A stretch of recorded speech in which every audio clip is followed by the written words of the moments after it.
So for this episode, I'm going to interview Emily on her dating life since she became nomadic. I am so excited for this episode because I'm genuinely curious.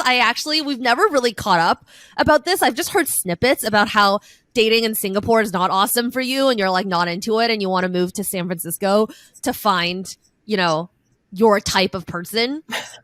So yeah, let's just start. We met because of your ex. So I actually met your ex. The first day I met him, I also met you because he brought me to your birthday party. We talk about this in our opening episode on how we met. And that's pretty much all I know about your dating life because I was kind of there for the year and a half or so that you two dated and then we separated. So let's just get started. Why don't you just walk us all through your dating history? Oh man. Okay.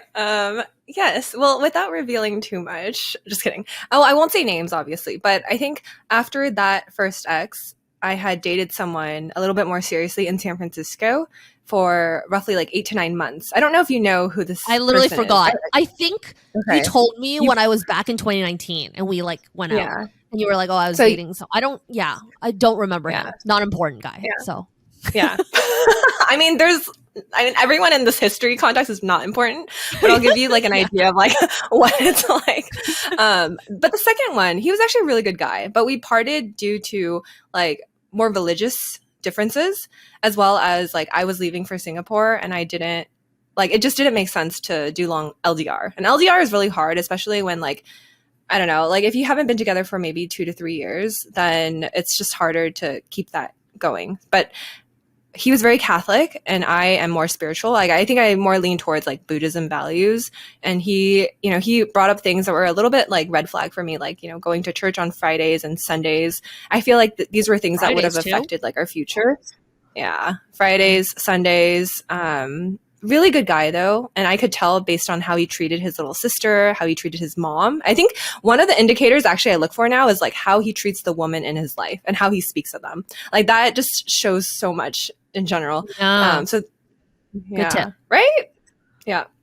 I'm just trying to think. I'm trying to talk about. I'm thinking who I should mention and not bring up. Okay, so that was yeah. Okay, yeah. Let's just structure this. Structure it for me, please. Yeah, who to mention? Yeah. Don't mention anyone that you've been people. Okay, mention anyone that you've been on kissing basis with. I'm just kidding. I'm that's not sure. Let's not sorry. Kissing and been on dates does not include clubs. Oh yeah. Okay. Well, so after that relationship, I moved to Singapore, right? I was in Singapore for almost 3 years actually. And I just want to give you the lay of the land of the dating scene in Singapore. It's very incestuous, so it's very small. The expat community knows everyone. I will know someone of someone, second degree connection, third degree connection. You have 2 groups of people. One is the expat community where they're all very transient. They're going to be moving in and out. They're probably here for either 2 to 3 years and then they're off to the next place. A lot of them are in their early 20s or mid 20s, have a lot of exposable income. A lot of them don't save actually, which is pretty frightening. But they are just there for a good time, not a long time. And then you have the locals. Early 20s have expendable income? They get paid a lot more than the locals, actually. Yeah, I've noticed that, especially if they work for KPMG, one of those big fours or the corporate companies. They get paid a lot more than their Southeast Asian counterparts. And okay, are you talking about American expats, European expats? Talking about European expats, American expats, Australian expats. Okay, who just graduated? Expats. Yeah, are there a lot of 22-year-olds from the U.S. and Europe moving to Singapore? Yeah, okay.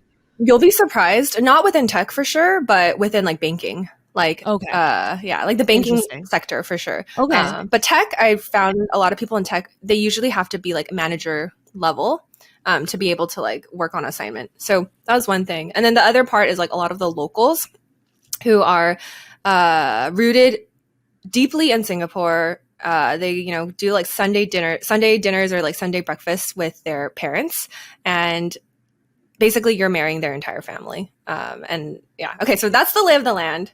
So yeah, I guess how do you want me to structure this? Just why don't you just talk about like, context. okay, let's structure this with like how many people. Tell me some stories of people that you've dated in like both spheres. Oh yeah. Okay. And why it didn't work out. Yeah. So I met one guy at a Web3 event. Remember when we were going to create a DAO, right? Yes. So Yeah. Glad it led like, to a date. Yeah. No, so terrible. So I met this one guy who was also like creating a Web3 startup. We met at a meetup for Web3 founders, etc. And I remember just going there, like looking to network, but the crowd was just really interesting. Not my crowd. A lot of VC people, a lot of people who are just like poaching more, trying to hire and like recruit. And then there's like one guy sitting on a couch, just like having his own beer, like kind of quiet. I don't know why I tend to like veer towards like more quieter, like self-confident men. Me too. Right? Like I think it's so sexy. Like he's like, I don't feel the need to talk to everyone. Like I can sit here and enjoy my beer. I like stoic guys. Yeah. Yes, right? I'm like, why are they so attractive? So I noticed him look at me and I was like, oh, like, okay, like I think that's an invite to say hi. So I went over and then we just started chatting about like what we were working on, whatever. Really great guy from first glance. He's like from Hong Kong. But there's definitely like kind of a language barrier. Like his English wasn't that great and he spoke Canto, whereas like I spoke English and Mandarin. But yeah, like we texted here and there and we never really like went on a date. But it was, I think I came back from like Bali or some sort of trip and he asked me to go get dinner. And so had dinner, went on a couple of dates. It just ultimately didn't work out because of like the differences. Like I felt like we were from two really different worlds. And I just felt like he wasn't like intellectually stimulating after a while. And yeah. But he was a good guy. He's a good guy, maybe in a different world. Like if I had been born in Hong Kong or like we were just very different people, I think it could have worked out.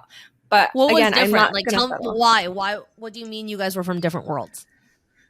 Like it's just like the interests were really different. Like I like working out and I don't know, like he likes travel and I like travel, which is fine. But the things that I wanted to talk about, like books I was reading or just like pop culture references or like relatable life experiences. Like he just didn't get a lot of those like cultural nuances and certain things like that. And in the end, it kind of almost felt like he was like accompanying me. Like I just felt like he was just there. Like he was just like there to take me on dates and dinners and it would be quiet sometimes. And I was like, I feel like I'm the one always asking questions or thinking of topics. And then it just got boring after a while. Yeah. What do you think it should be like? A game of tennis. Okay, that's good. Yeah. That's a good reference. What do you mean by that? As in like, it should be like kind of, I mean, I think tennis is fun. Tennis is super fun. You know, you like make them run, you like serve, it's keep each other on their toes. I feel like it's give and take, right? Like sometimes, or ping pong maybe, I don't know.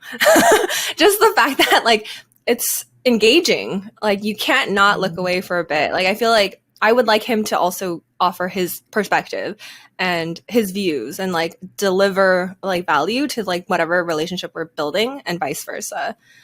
And I felt like were you just not interested in like the things that he was interested in? Like, was he not bringing any, like he's building a Web3 startup. What else is he interested in? Because I'm assuming that what you're implying is like, you're kind of playing tennis against the wall, right? Where like, he's just mirroring it, like kind of, you're just getting it back, whatever it is. And he's not really playing with you.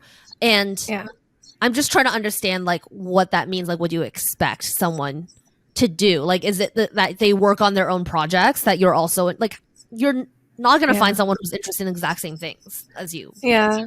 I think it's more of like conversation wise. Like we could talk about Web3 things a lot, but even though like we were in Web3, like I'm not super passionate about it, right? Like it's not my whole life. Whereas like for him, like I think Web3 was his whole life and he could go on and on and on and on about it. But there's like so many different types of topics we could talk about. And I felt like he just didn't want to talk about it. Or like when I mentioned something, like he would just be kind of quiet and not offer any like insight or his perspective.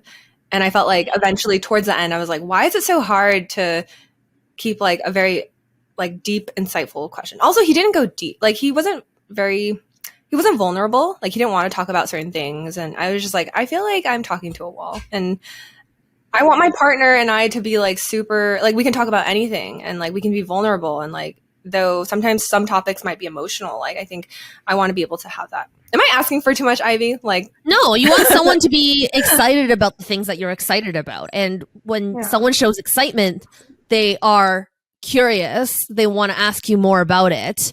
They relate it to the things that they care about. I think that's just a very human thing. You want that in your friends too, right? Like you don't just want someone to listen to you, or like the dynamic. That was kind of like dynamic with my ex too, where I feel like he was interested in a few things that he can talk about, but anything I'm interested in, he was kind of like, oh yeah, like you can do whatever. But then like there would be no response really from his end. So I can see that. All right, next guy. Oh, never mind. Wait, one thing I want to add, like, yeah, no, not adding to him, but it's like this thing I read somewhere. It's like, I want someone where I'm like, I'm going on a penguin expedition. So either you come with me on this expedition, or you at least support it and try to understand it. So if that makes sense. But how do you support and understand it? Like, was he not supportive? Like, he wasn't like, oh, you shouldn't do that. Like, he wasn't putting you down. He was just kind of like, okay, you're into it. I'm not. I'm just going to listen to you. Like, isn't that really just being supportive? But couldn't anyone else do that for me? Like my friends as well? Like, I feel like I would want him to like ask questions, to be like curious about it, to understand like why I'm passionate about like this penguin expedition. Because I think similarly, like that's how I would treat my partner. I'm like, if you're building a company around like steel, though I don't know anything about steel, I would still be like interested in like what you're building because I care. And I might not be super passionate about it, but I care about you. And so I'll care about your business and your family and your dog. It kind of goes on beyond that, right? Okay. Yeah. I see. Yeah. Okay. Yeah. Next. Next. I feel like there hasn't been that many. I'm like trying to like rack up. Okay. I will say I had my fair share of like flings here and there, like, you know, things that were like just for fun and kind of exploring like the world beyond like Asian Americans. So again, the guy from Hong Kong. And then I had dated someone who was Singaporean Australian. And this was a really bad move because he was just a total like F-boy. Like he's really good with his words. Like did the whole shebang, like man one. Wholesome. Yeah. Yeah. Like he was opposite of the quiet guy. Yeah.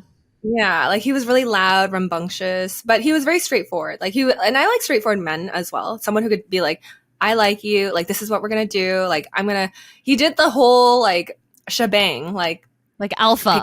He's alpha. Yes. And I think for someone who's super type A sometimes, and like, I'd like a guy who can kind of just take control and like run with things.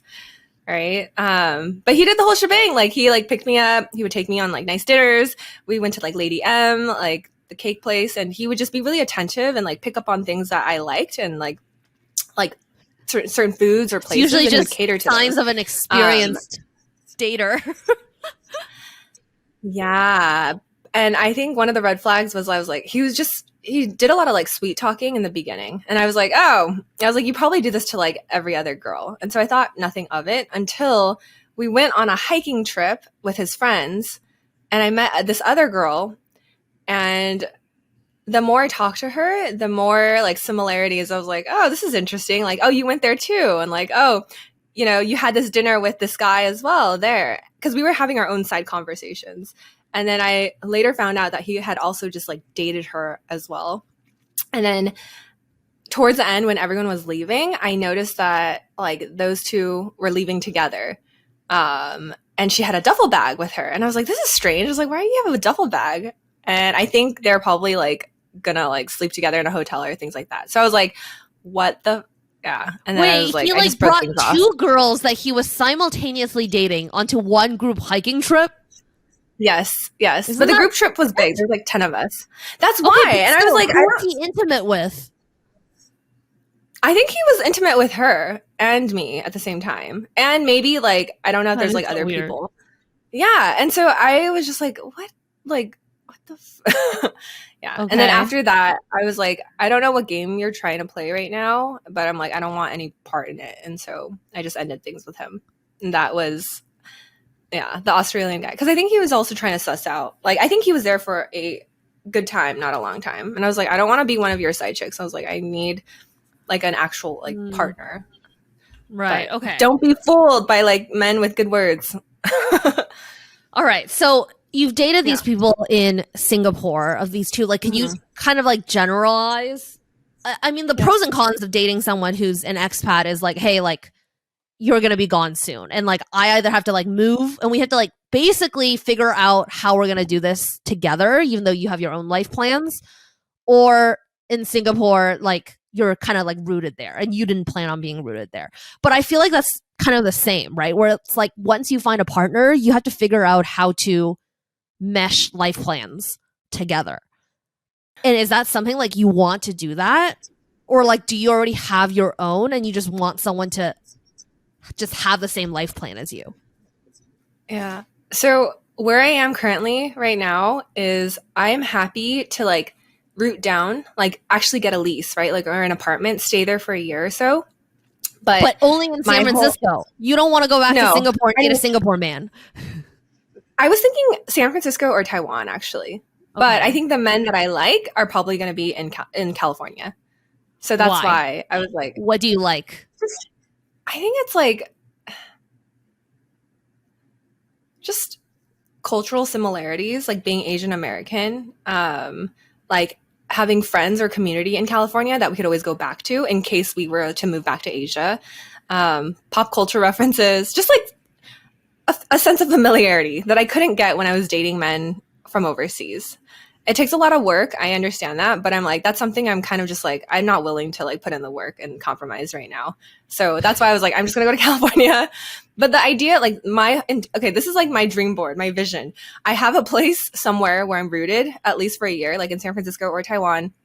And once a year I go on a big trip, like 1 to 2 months, like travel somewhere that like releases this like wanderlust energy, and I travel like every other month on like short trips and whatnot, but I actually have like a home. I think I'm craving that right now, and I think that's where I'm moving towards, and that's why I'm going back to San Francisco. Yeah I mean, then you'll find someone that like matches that lifestyle, right? But you know, we have a lot of women in our community, Asian Wonder women, who are dating people who of cross cultures, right? So not just like, you know, Asian American dating an American, like a white American, is pretty normal. I think lots of people do that. Yeah. But I also know of like Asian Americans who are dating like German guys or like, you know, or Austrians, Australians. Australians pretty similar, but yeah, like across the board. I even know some of my like Chinese Canadian friends who are dating like Chinese people, right? Like, what do you think? And this is just us making a prediction, but like, what do you think draws them to be able to compromise? And like, is it just because they met them when they were much younger than we are now, and now we're like, no, we have our own life path, and like, if you don't fit, then that's too bad, you know? Versus, like, how come other people are able to find love across cultures? I think it's either like through a shared experience, because like a lot of my friends who found their match or like on a retreat or they were traveling together, like they were solo traveling, found their partners. Oh yeah, like a lot of people find them traveling in like another third culture, like an American with a German guy who met in like Thailand or something. I see a lot of those. Yeah, right. And also like timing. Like I feel like timing is so important. Like sometimes it's just all about timing. Like if you're not in the right state of mind or you haven't done inner work, like sometimes you just, even though you met the right person, it might not like work out. So I think timing. And then third is, again, like it takes two hands to clap. Like two people need to be as like open-minded and like willing to put in the work to go against all as odds. Miley Cyrus said, we can hold our own hands, you know? Yes. I don't know. Yeah. In terms of like partnership, like I think two people have to be very whole to like form this like partnership. I mean, I'm not open to it. I'm open to like all cultures and all like whatever, but I think right now my preference would just be like someone who can go between like the East and the West. So like Canadian, Asian American, Australian, you know, just something that's like a blend. But I think California is the best place to do it. right? Yeah, Do because you think you're that? Californian Asian American, so you're Yeah. looking for someone that's kind of the same. I mean, those are the people that you dated here, right? Like those are the people that I Yeah. dated here. Yeah. That's the person that I'm married to. Uh Asian American / Asian Canadian. Yeah. Yeah. How do you meet people abroad? Yeah. Have you actually Well, dated outside hmm, of California and Singapore, which are the places that you've like kind of rooted? Have you been on not dates in in Taiwan? Taiwan. What has I happened have not. recently? Oh. Interestingly enough, in Taiwan, so not to reveal too much, but I also found out that dating pool is really small in Taiwan too.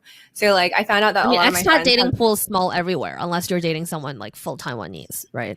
yeah, but I found out that like a lot of my friends have dated the same people in Taiwan as well. A little bit too close to comfort. Like I feel like, especially through like if you're in an expat circle in Asia, you know people who know other people, and it just the world got really small. So yeah, that was interesting. But no, I have not dated in Taiwan. I feel like I'm only here for like a month or so, so I didn't take the effort to like date here, and I'm like just waiting. Like I am talking to people back In in San San Francisco right Francisco, now. right? You asked I me whether I knew know. someone. I know. Yeah. Yeah, but I use Hinge and Coffee Meets Bagel. I prefer Hinge right now because I like the UI and like the quality of men there are like pretty good. So I'm talking to a few. When I go back to San Francisco, I'm going on a couple of dates before Coachella. Yeah. Mm. Mm. Yeah. I'm excited to hear stories. Have you found like dating easier or harder now that you're like closer to 30 versus Oh. when you were like 26, let's just say, entering your late 20s? Yeah. I feel like it's gotten a little bit. Okay, this is hard. Okay, I think when I was younger, I didn't care like who I was dating. Honestly, I was like, oh, as long as he's cute and like tall, like yes, let's just go for it. But now I'm like filtering more aggressively. You're like, who's ready So, to get like, married? no, not like that. Because I still feel like I need to date someone for like 2 to 3 years before assessing like marriage, and like living with them, traveling with them. But I filter more aggressively. Like I'm like, if you don't know what you want in your relationship, then I'm not dating you. Like there's a lot of guys who will match with me and they're like, oh, I don't know what my dating goals are, or like, oh, I'm looking for a short-term relationship. I'm like, no, like next. Like I'm not dealing with this BS. Like I'm very fast. And there's just like certain things too. Like there's one guy that I actually think is really great. But he is also running his own startup. And so I'm like, I know I know the byproducts of running your own startup, right? Like he'll be super busy. Like he'll probably bring like work stress from home, like to home. Yeah. So, anyways, I'm just weighing like what the pros and cons of like these personas of the men that I will eventually have my life with. Yeah. Yeah, it Did you definitely weigh is a that? lot harder like Yeah. now, I would assume, Yeah. because Yeah. there's just the more that like you're into yourself and the more that you Yeah. know what you want, the more like Yeah. you're not open to people that live Yeah. outside of that. Well, before there were more opportunities and like because there was more time for you to grow together. And now I feel like we're on like this timeline, but like I would just say that I wish that I could like enjoy a lot of this stuff. I think it's a great opportunity to meet new people, interesting people. That was at least at the end of like me dating when I was 24. And it all just happened so fast. And like I don't think you should Yeah. date for 2 to 3 years. Like Owen and I got engaged a year and 4 months. He bought a ring like a year in. Yeah. He asked me whether I was ready to get married like 8 months in. And I was like, He what? I'm knew. like 25. I'm like, I thought I was like, I felt really young. But, Mm. my friends like to remind me that I'm just young and married, not like old and married and boring. We can talk about in the next episode. But what I'm just saying is why not have fun? As long as you have the energy to do it, right? Like, why not date because you're single? And like men don't think that. I read when I was 23 that most women date older, right? And so men just naturally have like 3 to 5 more years to like have fun and like go out and be with friends than a lot of women do. And I just thought that was so unfair. In fact, in China now, there's like a lot of TV shows show like 25-year-old guys liking 35-year-old women. Oh wow. Yeah, like the dating is like there's this new fad of like Yeah. slightly older, like not so, like 10 is like an extremity in the thing Mhm. in like TV, but generally like 4 to 7 kind of years, like a decent amount, not just like 2 years, is like really popular right now because I think a lot of young guys, it's like at least hype that like young guys will like more mature kind of women. Have you thought about dating younger guys? Because I swear that's like very interesting to me. I'm like, oh, 25-year-old guys. Yeah. So I have considered that, and I'm like, most recently I was at a nail salon, right? And it was funny because like this girl was on the phone talking to this, I think her friend, and like she was speaking in Mandarin, and she was like an older woman. I could tell like just based on like her bag, like she had a really nice bag, like she was like, you know, done and everything, like probably corporate woman, maybe in like her mid 30s or 40s. She was talking about this guy that she's dating. And so she was like, yeah. And I was just like listening in. She was like, yeah, he's like, you know, so he's like younger than I am. Like, and he's like, you know, has a really good body. He works out. Like, I've been seeing him for a couple of weeks, blah, blah, blah. And then she's like, but he's just there. Like, he's just like tofu. Like he just, you know, he's just like there. Like, that's like the male version of huaping, right? Like when you call an older man with a younger woman, she's just a flower vase, right? Yeah. Versus, you know what? It wouldn't be too bad to have a male version of that in your life. Yeah. You know? It's like, because if you have everything that you already want, right? You're like, you know, I got my life figured out. I'm making my money. Like, I'm healthy. I work out. Like, you have your life together. And I know that you were talking about this Hong Kong guy who was just like there and you're like not interactive. But then like, at least you can fulfill your like, I don't know, fantasy of like the hot body. Like, why not? So, no, but the thing is for me, like, it's like I feel like I'm more intentional now that I'm older, because I did have my fun. Like, to be honest, I had my share of fun. Like, I dated around in my early 20s. But now it's more of like, I just want to find someone who can take care of me and like I can lean on from time to time. Like, yeah, I miss that. Yeah, that's what a relationship is. Leaning on each other, right? Yeah. But I think, you know, if women want to like date younger, they should, and they should have fun. Like, I do agree with your thoughts on that. Like, who's to say like only men can do it? Like, women should too, right? We should have fun too. Yeah. But anyways, I think we'll do like a part 2 to help you find your man in San Francisco. Are you gonna help? Oh no, my sister was saying, my sister was like, once you turn 30, she's like, it's go time from there. She's like, I'm gonna start like really just like marketing you. And I was like, thanks. Have you put yourself up on what's it called? Subtle Asian dating? Sad. No, I don't. No, I don't. Yeah, I think online dating. A lot of young men on there. A lot of early 20s. I have like 2 friends in San Francisco. They're like, oh, when you get back, I'm gonna introduce you to people. And so, yeah, I don't know. I have to think about who I know that's single. Yeah. It's not a lot of people who are single anymore, though. No, there's definitely like the dating apps are full of people who are around 30. You know. Yeah, actually, one thing I noticed dated someone who was around 30 when I was like 23. So. Oh yeah. I found like older definitely attractive, and now I'm like, no, I think younger is attractive now. One thing I want to say though, I've noticed this trend on dating apps. A lot of the men that I'm seeing now, they're like in their 30s to 35. 30 to 37, a lot of them are like pretty well established, like have their careers together, and they're like looking to like settle down. So I feel like I'm like nearing that part of their life, which is again around timing, right? Like now they're like they had their fun and now it's like ready to settle down. So I'm just trying to find someone on the same timeline that can like feed me, take care of me, and like we have a good life together. I don't think it's that hard. Why is it so hard? Well, then sounds like you're just trying to like take, but I know that like what you mean is like you want to like, oh yeah, like you said, that you would lean into their interests too, right? Like you're just such an exciting person that to have in like anyone's life. I think like you would bring so much energy to your partner. But like, is there anything to like wrap this up? Is there anything that you would have done differently in the last, I guess, 10 years in your 20s?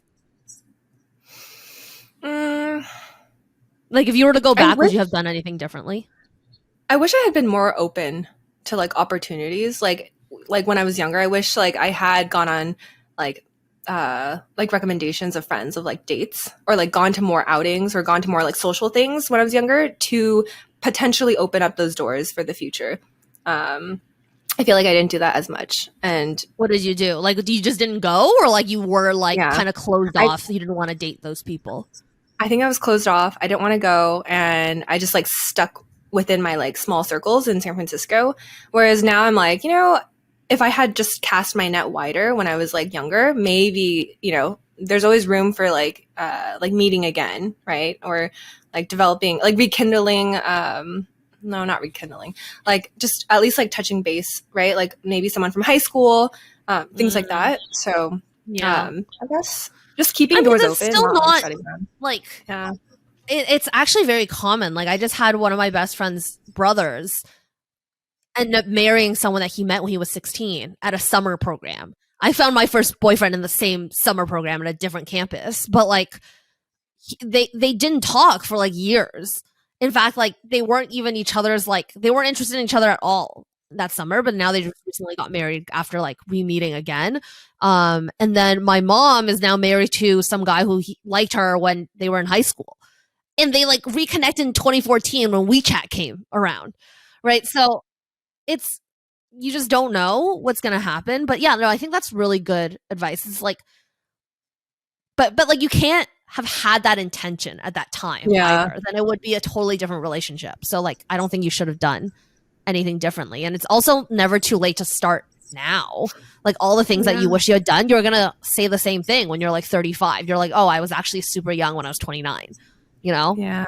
Like I should have played around more. I should have dated, went on more dates. I should have like explored all my options. I should have been more open to people of different cultures. I should, you know, like what would 35-year-old you tell you right now?